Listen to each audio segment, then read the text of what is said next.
আসসালামু আলাইকুম। আমি ডাক্তার মোহাম্মদ রফিকুল ইসলাম। আমি এবার 2025 জানুয়ারি সেশনে এফসিপিএস মেডিসিন পাশ করলাম ফাইনাল পার্ট। তো আমরা যারা ডাক্তারদের একটা স্বপ্ন থাকে যে এফসিপিএস ডিগ্রিটা অর্জন করার।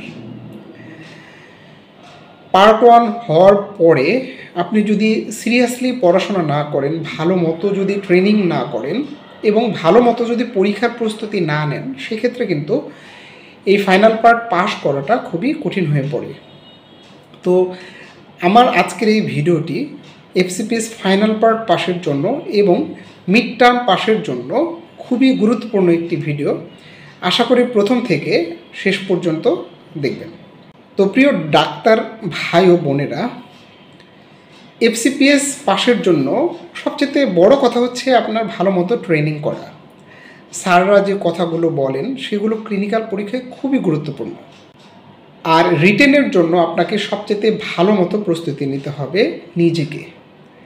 রিটেনের ব্যাপারে স্যাররা হয়তো বা খুব একটা আপনাকে বলবে না, সেটা আপনি যদি ঠিক মতো না নিতে পারেন সেক্ষেত্রে কিন্তু আপনার এফসিপিএস ফাইনাল পার্ট বা মিড টার্ম পাস করাটা কঠিন হয়ে পড়বে। তো এই রিটেন হচ্ছে, যদি আপনি বলেন, এটা এন্ট্রি কীরকম?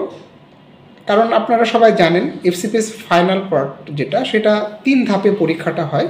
প্রথম ধাপ রিটেন, এখানে যদি আপনি পাস করেন তাহলে ওসপি এবং আইই, এবং এরপর ফাইনাল যেটা সেটা হচ্ছে ক্লিনিক্যাল। তো এই রিটেনটা হচ্ছে এন্ট্রি। সুতরাং এই রিটেনের উপরে আপনাকে কিন্তু অনেক বেশি গুরুত্ব দিতে হবে। আর আরেকটা ব্যাপার হচ্ছে, রিটেনে যদি আপনি 2+ না পান সেক্ষেত্রে কিন্তু আপনার পাস করার সম্ভাবনাটা খুবই কম। আমরা যারা পরীক্ষা দিয়েছি এমনও অনেক ভাই এবং বোনদের দেখেছি, তারা প্রত্যেকটা অংশেই পাস করেছে, অর্থাৎ রিটেনে পাস করেছে, ওসপি আইওইতেও পাস করেছে, আবার ক্লিনিক্যালেও পাস করেছে, কিন্তু টোটাল স্কোর 0.5, 0.7, 0.8 এর জন্য তারা বাদ পড়েছে। এটা কিন্তু খুবই কষ্টকর। সুতরাং আপনি এমনভাবে প্রস্তুতি নেবেন যেন আপনার রিটেনে অবশ্যই 2+ থাকে, কারণ রিটেন আপনার হাতে আছে। ওসপি আইওই সেটারও ভালো প্রস্তুতি নেবেন, কারণ সেটাও কিন্তু অনেকটা আপনার হাতে আছে।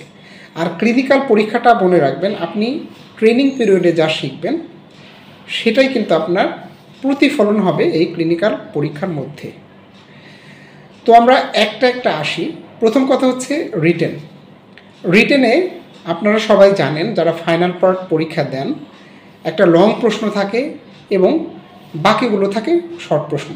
1 নম্বরে লং প্রশ্ন থাকে 25 মার্কের, বাকি 2 নাম্বার, 3 নাম্বার এবং 4 নাম্বারে ছোট প্রশ্ন থাকে সিনারিও বেসড। 2 নাম্বার প্রশ্নে অনেক সময় রিকল বেসড, অর্থাৎ যেগুলো আসলে মুখস্থ করতে হয়, মুখস্থ করে মনে রাখতে হয়, বিভিন্ন গাইডলাইনের ব্যাপার স্যাপার, সেগুলো সাধারণত 2 নাম্বারে থাকে। তো অন্য প্রশ্নেও থাকতে পারে, অন্য জায়গায়ও সেটা দেওয়া থাকতে পারে, অর্থাৎ 3 বা 4এও কিন্তু এটা ঢুকিয়ে দিতে পারে আপনার রিকল টাইপের প্রশ্ন। তো এখন আমরা একটা ধরে যদি আগাই, প্রথমে হচ্ছে আপনার লং প্রশ্ন। এই লং প্রশ্নের জন্য আপনাকে আগে থেকেই প্রস্তুতি নিয়ে রাখতে হবে। আমাদের ইম্পর্টেন্ট যে বড় চ্যাপ্টারগুলো রয়েছে ডেভিডসনের, যেমন গ্যাস্ট্রোএন্টারোলজি, কার্ডিওলজি, নিউরোলজি, এরকম প্রত্যেকটা চ্যাপ্টার থেকে অন্তত 1-2টা করে লং প্রশ্ন আপনি তৈরি করে রাখবেন। লং প্রশ্নে সবচাইতে বড় ব্যাপার যেটা, সেটা হচ্ছে ডিডি সেট আপ করা। এই জন্য আসলে প্র্যাকটিসের কোনো বিকল্প নেই, আপনাকে লং প্রশ্ন বারবার প্র্যাকটিস করতে হবে। আপনি দরকার পড়লে প্রতি সপ্তাহে ট্রেনিং পিরিয়ডে একটা করে লং প্রশ্ন লেখেন, প্র্যাকটিস করেন। আবার সেটাও যদি সম্ভব না হয়, আপনি 15 দিনে একটা লং প্রশ্ন লেখেন এবং সেটা আরেকজনকে আপনি দেখান, অর্থাৎ যারা পাস করেছেন কিংবা আপনি যেখানে ট্রেনিং করছেন সেই স্যারকে দেখান। লং প্রশ্নের ব্যাপারে যেটা আমাদের ভুল হয়, মনে হয় যে আমরা স্টেজে মেরে দেবো, এরকম একটা ভাব থাকে আমাদের, অর্থাৎ তখন ডিডি সেট আপ করে সহজে আমি পারবো, এটা তেমন কিছু না, এরকম আমাদের একটা মনোভাব আছে অনেকের। দেখা যাচ্ছে যে সেক্ষেত্রে কিন্তু আপনি ওই দিকে গুরুত্ব দেন কম। হয়তো বা আপনি সেখানে পাস মার্কটা তোলেন, কিন্তু ওখানে 1-2 মার্ক কম পাওয়ার কারণে আপনার কিন্তু 2+ আসে না। এই 1-2 মার্ক পেতে আপনাকে কিন্তু পরিশ্রম করতে হবে, আপনাকে বারবার প্র্যাকটিস করতে হবে।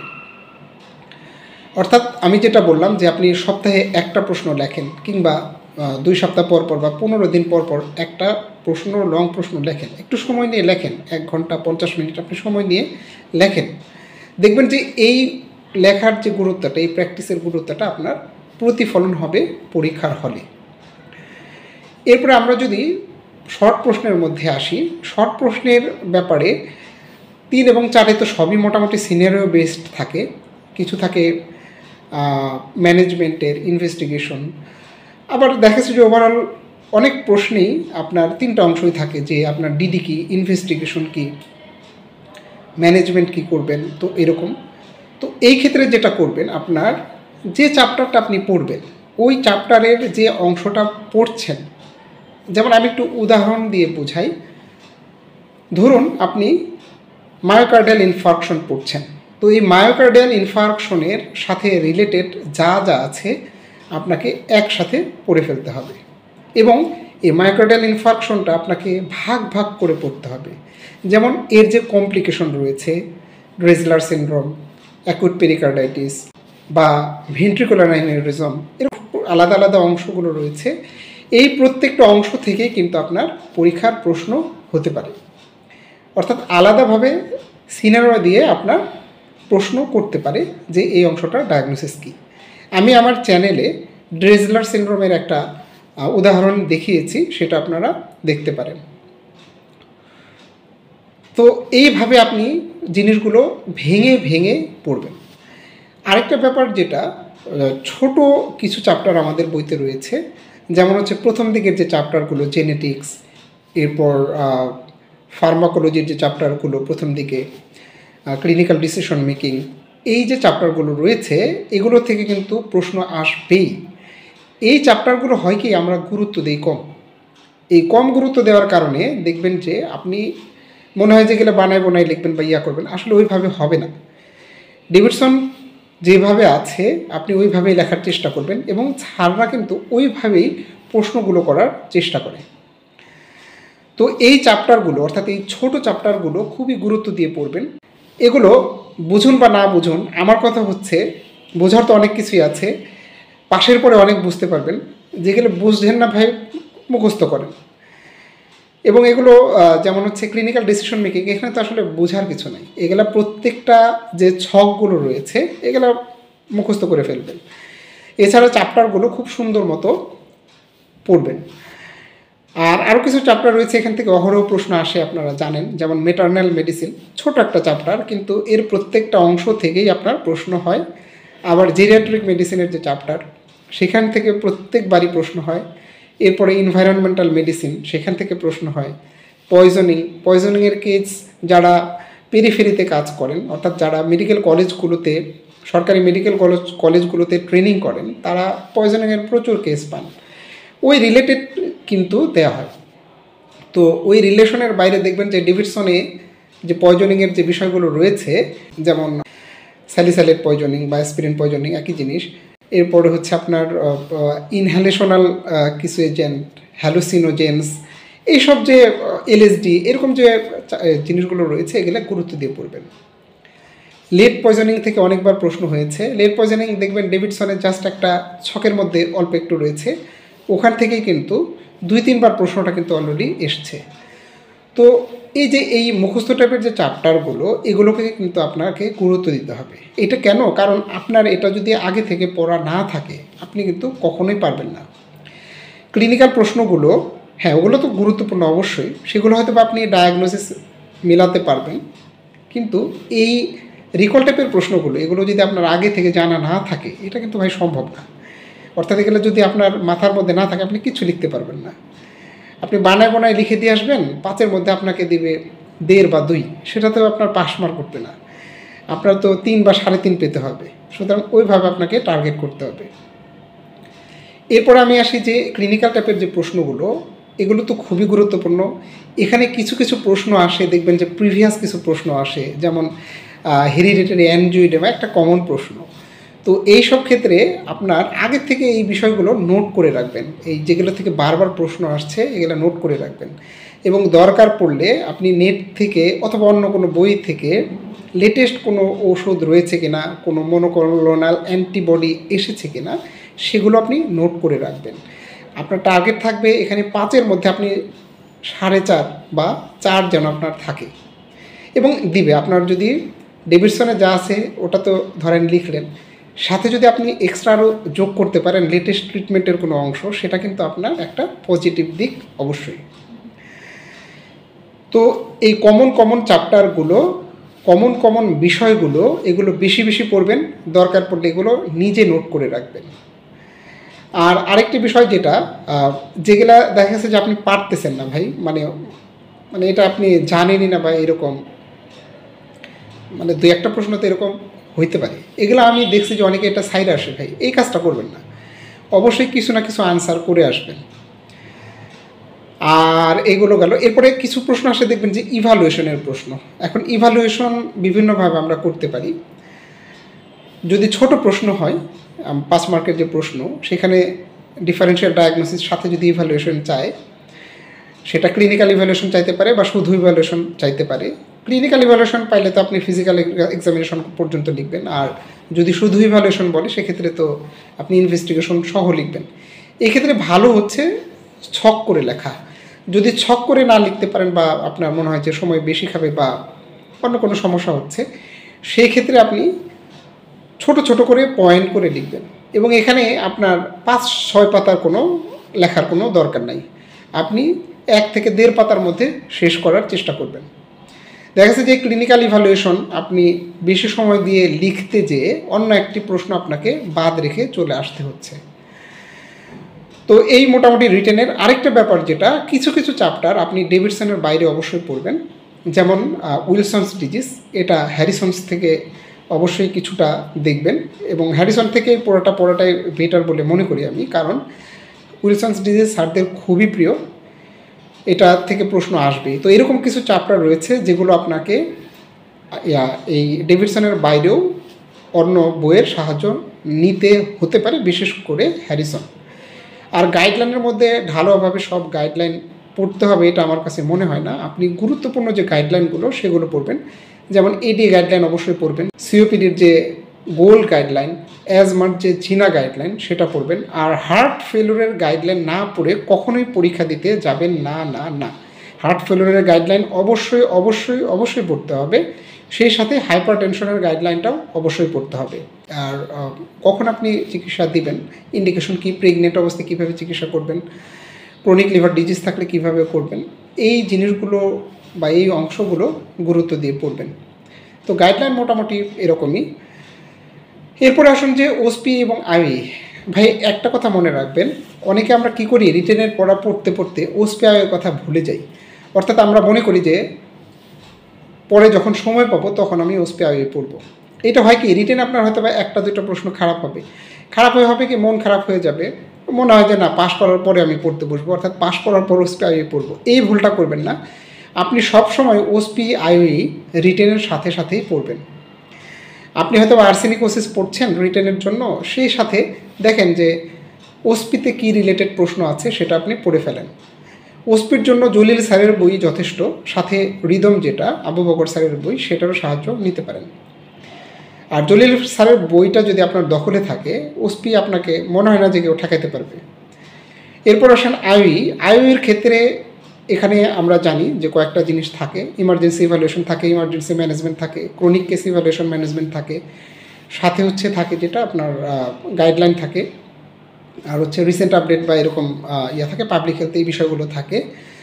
তো এগুলো আপনার ওসপি আইই, আমি তো বললাম ওসপি আইই রিটেন, এগুলো একসাথে অবশ্যই প্রস্তুতি নেবেন। আইই পরীক্ষাটা দেওয়ার সময় যেটা গুরুত্বপূর্ণ সেটা হচ্ছে স্যারদের পালসটা বুঝতে হবে। অর্থাৎ আপনি একটা উত্তর দিচ্ছেন, স্যাররা নিচ্ছে কি নিচ্ছেন না সেটা স্যারদের এক্সপ্রেশন দেখে বুঝতে হবে। হ্যাঁ, কঠিন হয়ে যায় অনেক সময়, স্যাররা দেখা গেছে যে কোনো এক্সপ্রেশনই দেয় না, সেই ব্যাপারগুলো আলাদা। তো তারপর আপনার ভুল হলে আপনি কিছুটা ধারণা করতে পারবেন, পরীক্ষা দেওয়ার সময় কিছুটা ধারণা করতে পারবেন যে স্যারদের মুখ ভঙ্গি দেখে অনেকটা বোঝা যায়। আইইতে আপনার কনফিডেন্স কীরকম, আপনি একটা উত্তর দিচ্ছেন, কনফিডেন্স কতটুকু, আপনি কি মিন করতেছেন না কীরকমভাবে উত্তর দিচ্ছেন, সেটাও কিন্তু একটা গুরুত্বপূর্ণ। অর্থাৎ এখানে অ্যাটিটিউডটাও কিন্তু স্যাররা খেয়াল করে। আপনি যে উত্তরটাই দেন না কেন সেটার প্রতি আপনি কিন্তু কনফিডেন্ট থাকবেন। আর মোটামুটি আইওই সম্পর্কে এগুলোই। আর প্রস্তুতি নেওয়ার সময় তো আপনি ওইভাবে নেবেনই, চ্যাপ্টার ওয়াইজ বললাম যে ওসপি, আইওই এবং রিটেন, আপনি প্রত্যেকটা টপিক একইভাবে একই রকমভাবে, অর্থাৎ ওসপির জন্য, আইওর জন্য এবং রিটেনের জন্য একইভাবে আপনি প্রস্তুতি নেবেন। এরপরে আসুন ভাই ক্লিনিক্যালটা মনে রাখবেন। ক্লিনিক্যাল তো জাস্ট ভাগ্যের ব্যাপার, আপনার কী কেস পড়বে, কোন স্যার পড়বে, এগুলো অনেকটা মানে ভাগ্যের উপরে অবশ্যই বিশ্বাস করতে হবে। তবে তার আগে আপনার প্রস্তুতিটা কিন্তু 100% হতে হবে। আপনার যদি 100% প্রস্তুতি হয় সেক্ষেত্রে আপনি হয়তো বা 60 বা 80% ডেলিভারি দিতে পারবেন। আর আপনার যদি প্রস্তুতি হয় 50%, সেক্ষেত্রে আপনি তো 25% ডেলিভারি দেবেন, আর ওই 25% ডেলিভারিতে কিন্তু পাস হবে না। 60 থেকে 80% পর্যন্ত ডেলিভারি দিয়েই কিন্তু আপনাকে পাস করে আসতে হবে, কারণ 100% ভাই কেউ পারে না, যে যতই চাপা মারুক। 100% পরীক্ষায় সব পেরেছে এইরকম বলে সে পাস করেছে, এইটা মানে অবিশ্বাস্য, হ্যাঁ 2-1 জন ছাড়া আর কি। তো ক্লিনিক্যালের ক্ষেত্রে আপনি যেটা করবেন, আপনি ভাই ট্রেনিং পিরিয়ডে যে কেসটাই পান না কেন, ধরেন আপনি সিম্পল পাইলোনেফ্রাইটিস পেয়েছেন, পাইলোনেফ্রাইটিসের কেস তো যদিও দিবে না, সেটা আপনি এমনভাবে স্যারদের কাছে প্রেজেন্ট করেন যেন এটা শর্ট কেসের মতো একটা প্রেজেন্টেশন হয়। আর যেগুলো আপনার লং কেস হয়, কমনলি যে লং কেসগুলো আমরা পাই, যেমন systemic sclerosis, chronic liver disease, CKD with dialysis বা ইউরেমিক এনকেফালাইটিস, এরকম ফিচারগুলো আছে, বা যে কোনো ম্যালিগনেন্সিগুলো তো স্যাররা দেয়, সেটা অ্যাবডোমিনাল ম্যালিগনেন্সি হতে পারে কিংবা লাং ক্যান্সার হতে পারে।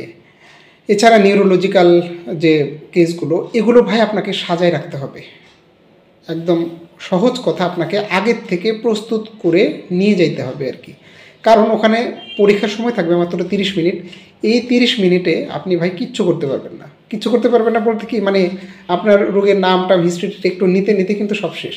কিন্তু ফিজিক্যাল এক্সামিনেশনটা তো আপনাকে ভালো মতো করতে হবে, কারণ আপনি যদি ফাইন্ডিংসগুলো মিস করেন সেক্ষেত্রে কিন্তু আপনি কোনো ফাইন্ডিং মিস করলে কিন্তু পাস করার সম্ভাবনাটা কমে যায়। তো এই ক্ষেত্রে কী করতে হবে, আপনাকে আগে থেকেই প্রস্তুতি নিতে হবে। আপনি 15 দিনে হোক, মাসে হোক, একটা করে আপনি অবশ্যই কেস প্র্যাকটিস করবেন। যদি পার্টনার পান খুবই ভালো, পার্টনারের সামনে প্রেজেন্ট করা।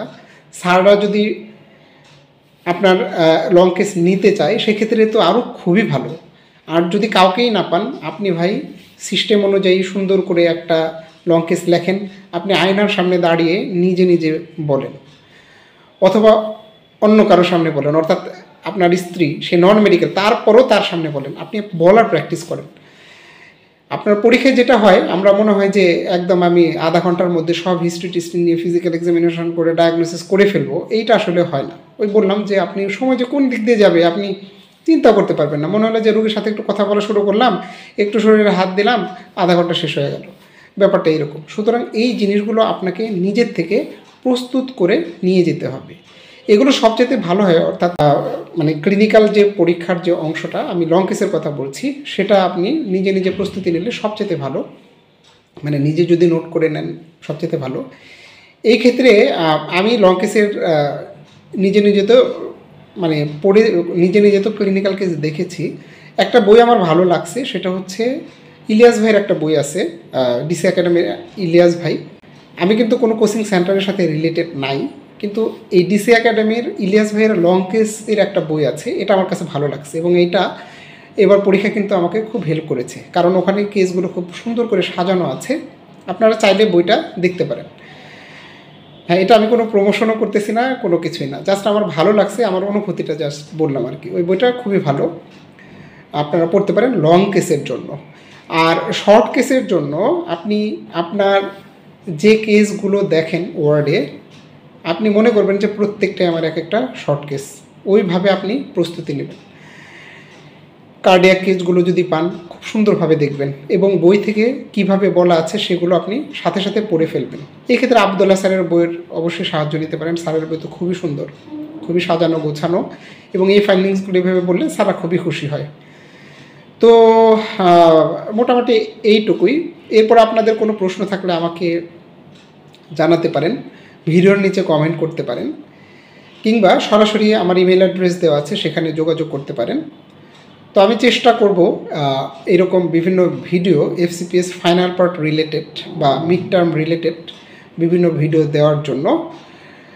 আশা করি আপনাদের সেগুলো ভালো লাগবে এবং কাজে আসবে, এবং যদি একজন মানুষেরও উপকার আসে সেটা কিন্তু আমি নিজেকে ধন্য মনে করব। তো পরিশেষে আমার এই চ্যানেলটি সাবস্ক্রাইব করতে পারেন যদি আপনি মনে করেন। এখানে আমি আরেকটু যোগ করি, আমার এই চ্যানেলে কিন্তু ইউটিউব চ্যানেলে কিন্তু অনেকগুলো শর্ট কেস দেওয়া আছে, যেগুলো জাস্ট আমি দেখেছি অথবা আমি ওয়ার্ডে পেয়েছি, সেগুলো আমি ভিডিও রেকর্ড করে রেখেছি। তো এগুলো আপনারা দেখতে পারেন, কেসগুলো আপনাদের হয়তো বা কিছুটা সাহায্য করতে পারে। তো আশা করি ভালো থাকবেন প্রিয় ডাক্তার ভাই বোনেরা, আমার জন্য দোয়া করবেন। এবং যারা FCPS পরীক্ষা দিচ্ছেন, মিড টার্ম পরীক্ষা দিচ্ছেন, তারা সবাই এক চান্সে পাস করে যান, সেই দোয়া করি। সবাই ভালো থাকবেন, সুস্থ থাকবেন। আল্লাহ হাফেজ।